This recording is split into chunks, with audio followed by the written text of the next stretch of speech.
So people ask me all the time, how do I get rich? Fucking good question. I'm a big believer in focusing on your balance and being happy, but money provides experiences and creates opportunities.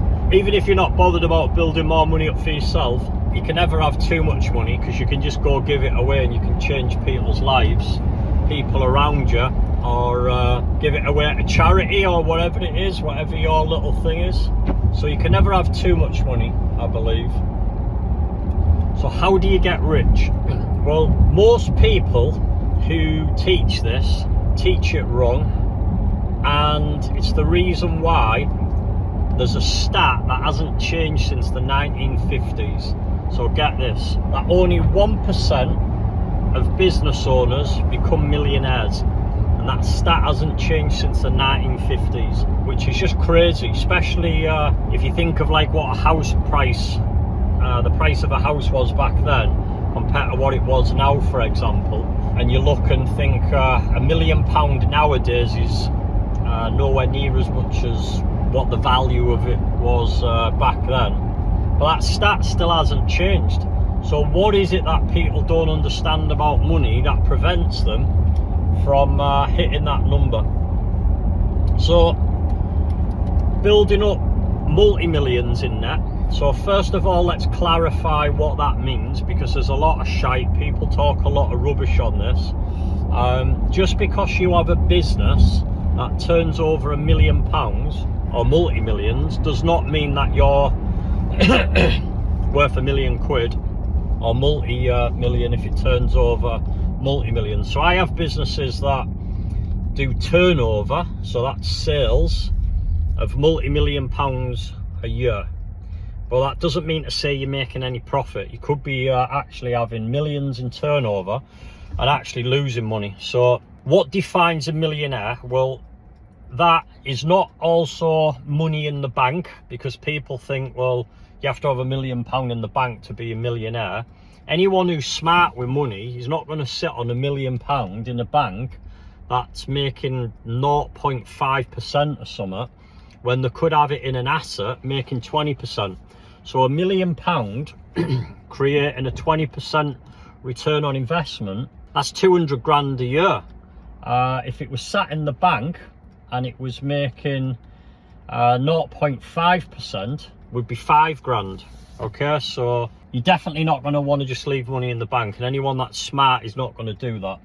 So how do you measure it? Well, the way you measure it is it's someone's total assets minus their total liabilities equals their net amount, their net value, their net worth. Okay, so total assets minus total liabilities. So let's say somebody had £3 million worth of property assets and they owed the banks £1 million, then they'd have a net value, net worth of £2 million.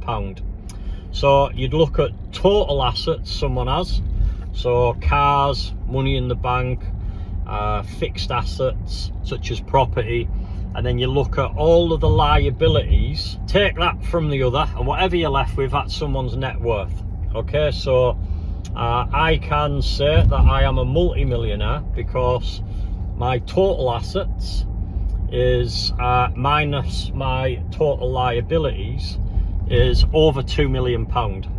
So that's how you work it out for starters, because as people talk all kinds of shite around what the definition of it is, that's the definition of it. The way that you get rich is there's a certain strategy you've got to play. Okay, so we can all go to work and we can work hard, but if your total outgoings are almost equal to the amount that you bring in, you'll never move anywhere. So your break-even point, that's the way I like to look at it. So let's say you bring in, after tax deductions, you bring in 30 grand, let's say, and your total outgoings are 28 grand. So you're going to have a 2 grand profit. So you're going to have £2,000 left over that you can invest or build up your worth. So the reason why people tend not to build wealth is that they live at a point of the income that they're bringing in. So if they're bringing 30 grand, they'll spend 30 grand. They're bringing 40 grand, they'll spend 40 grand. They're bringing 60 grand, they'll spend 60 grand. And they're constantly living, getting better things, spending more money on cars, lifting the mortgage amount up. So they create more liabilities, spending more money on clothes and stuff like that. And although they're making more money, their net worth doesn't increase. And that's a position you don't want to be in, because you'll never ever move anywhere, and then you'll fall into the stat. 98% of people have to accept a lower standard of living once they get to retirement age. 98%. So 98% of people have to accept a lower standard of living. And what that means is, because their income then drops the other way, they stop having that money coming in, they now have to downsize, now have to get rid of one of the cars, they've got to downsize on the house, they've got to cut back on the holidays, they've got to cut back on eating out and things like that. So in order for you to not fall into that stat of 98%, you've got to build some reoccurring income. So you definitely need some reoccurring income that'll continue to put money into your bank. Okay, so you don't want to get to a point where you've built up, say, £250,000 or £1 million, whatever the number is, and then you're having to live off that amount for the next 20-30 years, or what that is, after you stop bringing in an income. So if you can have constant flow of income, and that lasts even when you retire, so 40, 50, 60, 70, 80, whatever that age is, you've still got some income. So people say, well, I might not want to work. Well, you don't have to work. So there's very creative strategies I teach my mentees, ones that are completely hands-off. So that could be getting a HMO and handing it over to somebody who deals with supported living, and you would let them take over that asset. They would deal with it for 7 years, give you a guaranteed rent. Doesn't matter if it's got any voids, any damages, they've got to put it back to the state it was in when they took it off you. That's a great passive flow of income. So people talk about passive income, of where money that'll come in from, say, property, for example. So the way that I see it is, there's passive income and then there's true passive income. So passive income is obviously what a property will bring in, and it's that rental amount. So if you're bringing in £7,000 a year, mortgage is £2,000, you've got £5,000 passive income. But if you're having to manage all of those properties and deal with that, then it relies on you for a certain amount of work, for example. So what we want is that true passive income, where you are literally doing nothing more than signing a contract once every 7 years. We want to keep it as hands-off as we possibly can, and then that way you can do that when you're 60, 70, 80, even 90, because it's literally coming down to signing a contract, renewing those agreements. So that's where we want to be. That's the kind of thing I work on with some of my mentees. So in terms of building your wealth, okay, it's not so much about what you make, it's about what you retain. How much money can you retain is actually more important than how much money you actually make in a lot of cases, because there's many people, I've got people that I work with, some of them making 200, 300, 400 grand a year, but they don't actually have any real net worth, because they actually spend what they've got coming in. It's about what you retain rather than what you actually make. I've seen people like my dad, for example, who would make maybe 30 odd grand a year, 34, 35 grand a year tops, except he was able to retire before his 47th birthday. So just before his 47th birthday, he retired, and that was because he had no mortgage on his house, his outgoings were very low, and his pension amount was more than the amount what he spends. And if you can get to that level, that's true passive income. So he's got a pension that just puts money into his bank, doesn't have to do anything at all, and because that amount is more than the amount that he spends, okay, he's created that financial freedom. So although my dad's never invested in property, he's always been savvy with his money. He's always put money away. So we want to create that passive income.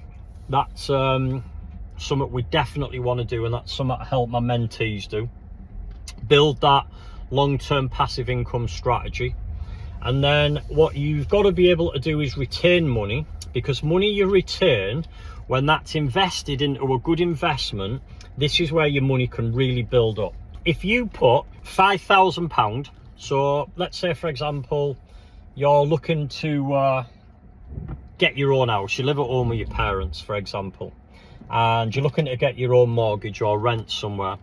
If you wait another year, so you grizz that out, stay at home with your parents for another year, and you save £5,000, that £5,000, if it's put into an investment that's giving you 20% return per annum, and whenever I'm doing property, I'm always looking for returns a lot higher than that, and you just put £100 a month in, so you put £5,000 in at the front end, and you put just £100 a month in, for 30 years, you'd have £2 million, 2 million quid.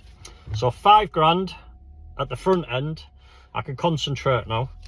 5 grand at the front end, 20% return, £100 a month, constantly each month, for 30 years, you've got 2 million quid. But get this here, that same 5 grand, if you put 5 grand in and the same £100 a month, but you allow that to go from 30 years to 50 years, it becomes 100 million. 100 million from just 5 grand at the front end and £100 a month every month for 50 years through compound effect of that 20%. And you might say, well, Stephen, where am I going to get a 20% return? Well, even the S&P returns somewhere around 10-11% as an average. If I'm looking for property investment, I'm looking for way above 20%, and I can create ROIs that are even as high as 100%. I teach my mentees how to get an infinite ROI, which is more than 1,000%. It's more than 10,000%. It means you've got all your money back out the deal. So getting 20% is actually pretty easy when you know what you're doing. So if you can put off spending at the front end, that's when you'll build real wealth. So I didn't drive a car till I was 29.